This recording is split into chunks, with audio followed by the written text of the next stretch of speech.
कुछ हकाइक से आगाह करना चाहता हूं और मैं पिछले 12 दिनों से हुकूमत की तरफ से, नैब की तरफ से नहीं, हुकूमत की तरफ से कुछ उठाए गए सवाल थे। उन्होंने कहा जी 85 अरब की मनी लॉन्ड्रिंग हो गई और गबन हुआ, किकबैक्स लिए गए, करप्शन हुई और उस पर धुआंधार प्रेस कॉन्फ्रेंस भी हुई।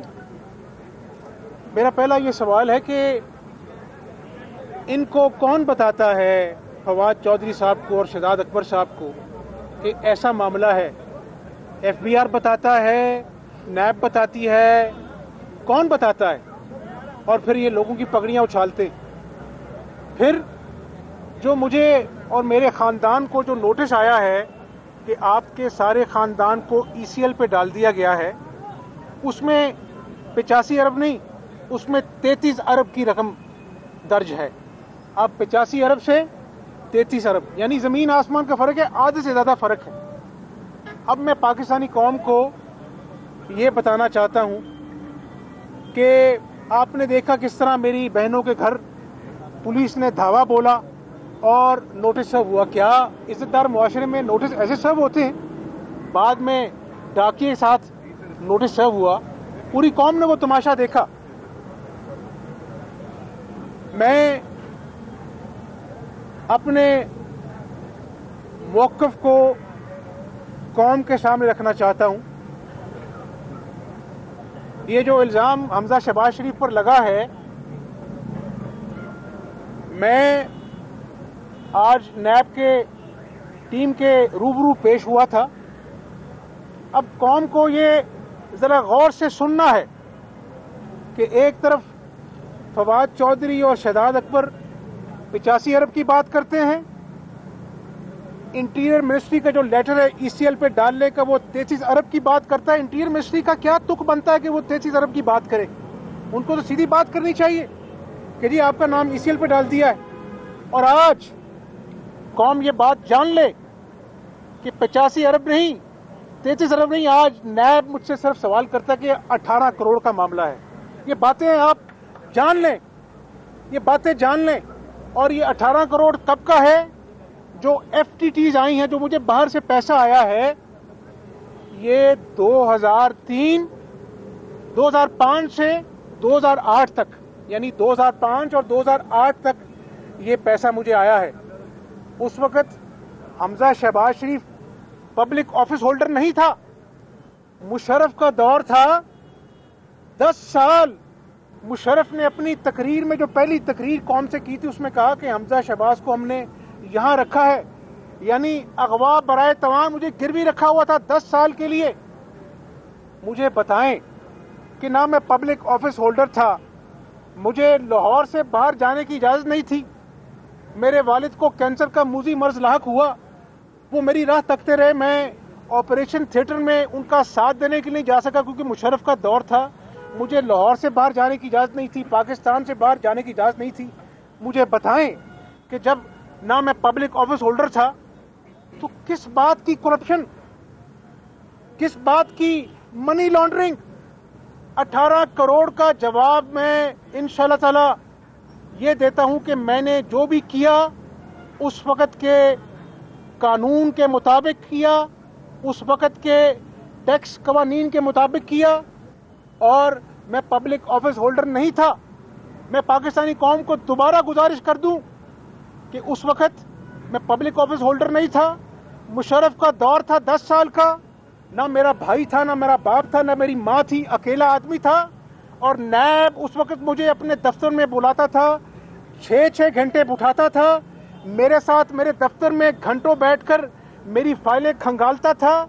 और यहाँ तक कि उस दौर में नैब ने मुझसे 12 करोड़ रुपया हथियाया इसलिए कह रहा हूँ कि मेरे कंपनी से 12 करोड़ रुपया नैब ने निकलवाया।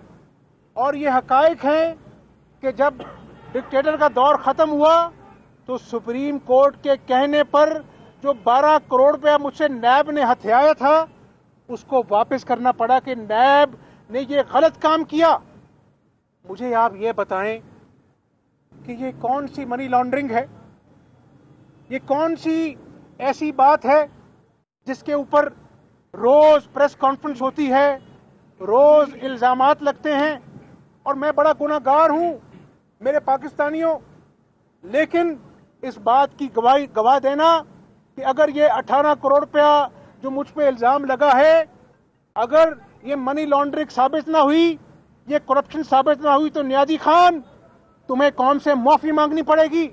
ठीक उसी तरह जिस तरह ये कहते थे 56 कंपनियां, शहबाज शरीफ ने अरबों रुपए खाए, साफ पानी में शहबाज शरीफ ने अरबों खाए, आशियाना में शहबाज शरीफ ने अरबों खाए।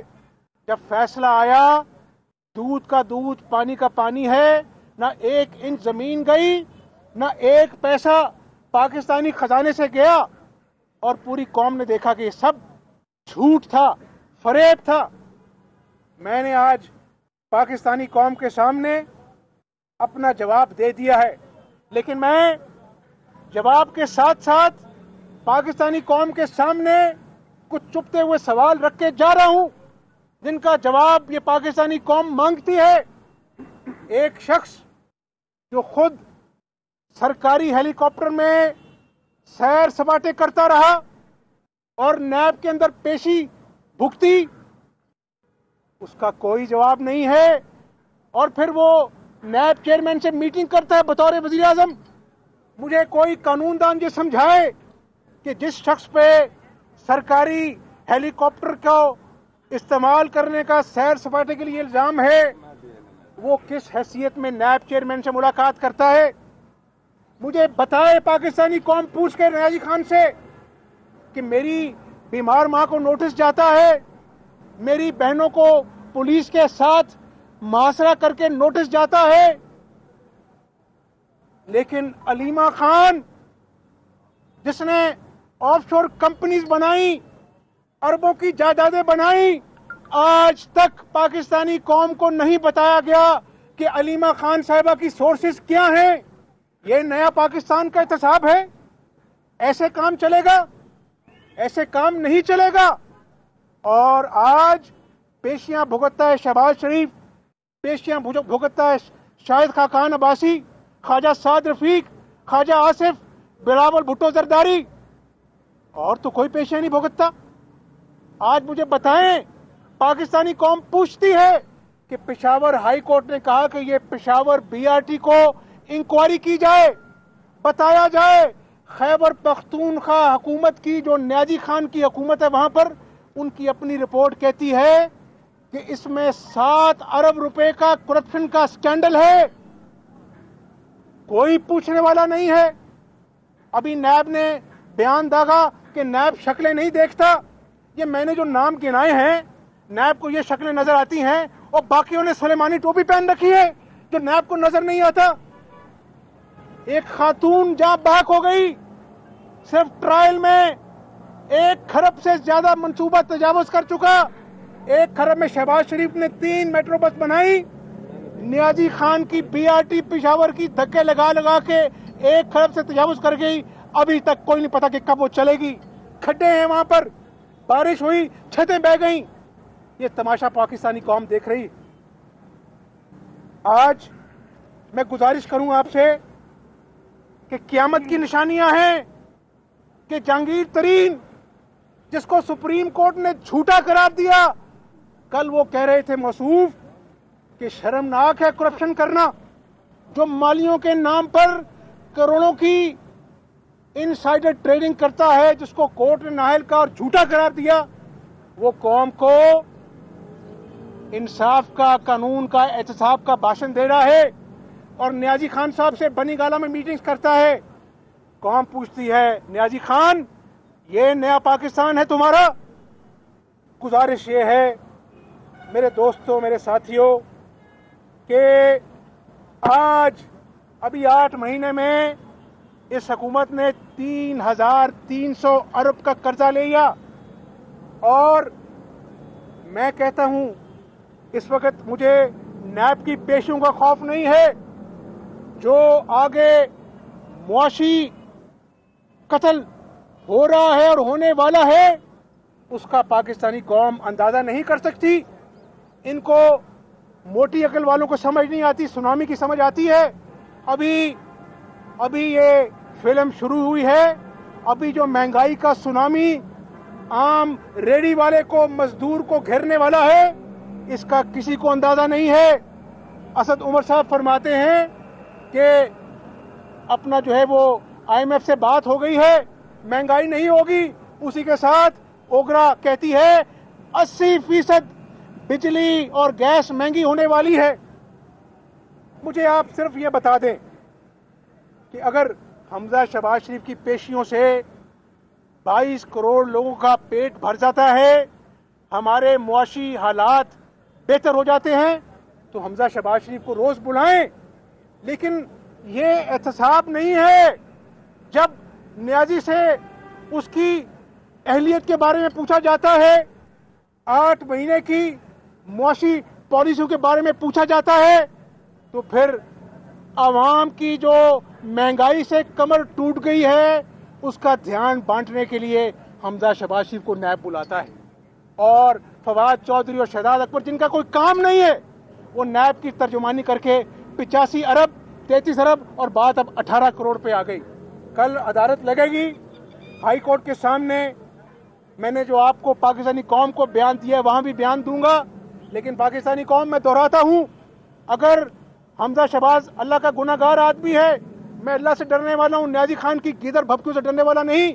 अगर नियाजी करप्शन साबित ना कर सका, अगर मनी लॉन्ड्रिंग साबित ना कर सका, तो पाकिस्तानी कौम नियाजी को कहना कि उसी कंटेनर पर चढ़कर, जिस कंटेनर पर चढ़कर पाकिस्तानी कौम को सब्ज बाग दिखाए थे, झूठ बोले थे कि मैं IMF का कर्जा लेने से पहले खुदकुशी कर लूंगा, उसी कंटेनर पर चढ़कर हमजा शहबाज से माफी मांगना, इस कौम से माफी मांगना कि तुमने वक्त जाया किया है। 8 महीने कुछ नहीं किया, मईशत सिसकियां ले लेके, एड़ियां रगड़ रगड़ के मर रही है, पाकिस्तानी कौम मर रही है, पाकिस्तानी कौम गुर्बत की आग में जल रही है, नियाजी खान बुग़्ज़ और हसद की आग में जल रहा है, और ऐसे लगता है कि इस मुल्क का कोई वाली वारिस नहीं है। अब पंजाब पे आ जाएं, मुझे बताएं, 8 महीनों में ये चौथा IG इन्होंने तब्दील किया है। IG ना हो गया चपड़ासी हो गया, कभी अपना सानिया साहिवाल हो जाता है, कभी सानिया पाकपतन हो जाता है, कभी वो इस्लामाबाद का IG जो है वो सवाती के कहने पर चेंज कर दिया जाता है, फिर हाई कोर्ट में माफी तलाफी होती है। ऐसे चलेगा? और आज सुप्रीम कोर्ट ने कहा है, मेट्रो पेशावर की बात तो मैंने बता दी, सुप्रीम कोर्ट ने कहा है कि अगर ये ऑरेंज लाइन ना चली तो मैं नैब को कहेंगे हम कि इसकी इंक्वायरी करे। ये हाल है, इनसे बने बनाए मंसूबा भी नहीं चलते। ये पाकिस्तान की तरक्की क्या करेगा? 300 अरब पाकिस्तान से इसने बाहर से लाने थे, उसका क्या बना? और मुशर्रफ दौर में नियाजी खान, आप उसके पैरों में बैठते थे, उसके रेफरेंडम के लिए वोट मांगते थे। आप मोहसिन कुश इंसान हैं, आप सर से पैर तक बुग़्ज़ और हसद में भरे हुए हैं। खुदारा हमजा शहबाज से बुग़्ज़ और हसद का बदला ले लो। लेकिन आज 400% दवाइयां महंगी हो गई, लोग अपने बच्चों। लाहौर में हमजा शहबाज की नैब में पेशी के बाद मीडिया से गुफ्तगू। उनका कहना था कि इल्ज़ाम लगाया गया था 85 अरब का, बात आ गई 33 अरब की, और आज मुझसे सवाल किया गया 18 करोड़ का। आखिर कौन है जो कि ये सारी इंफॉर्मेशन इन्हें देता है? या तो ये नैब का इदारा है या फिर ये FBR का इदारा है। मुशर्रफ के बाद सुप्रीम कोर्ट नैब के खिलाफ जो बातें कर रही है वो देखने के काबिल है। ये क़यामत की निशानी है कि जहांगीर तरीन करप्शन के खिलाफ बात कर रहा है। नियाजी खान की कमेटी जो बन चुकी है वो कभी भी अवाम की फलाह के लिए काम नहीं करेगी।